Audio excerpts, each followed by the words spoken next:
wese atazabasha gukora. Ukwiriye gukora umurimo w'uwantumye hakiri ku manywa. Dore bugiye kwira igihe umuntu wese atazabasha gukora.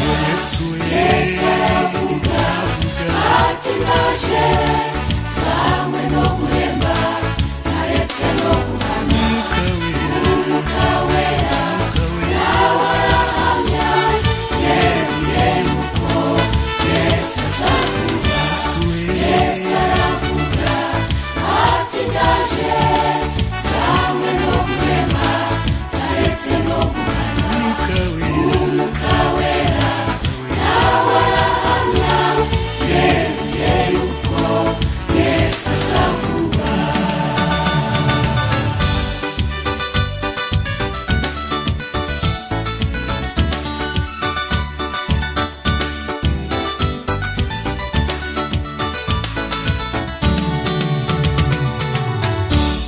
Ko mfite ikibazo simbona uwo kunsubiza ibiza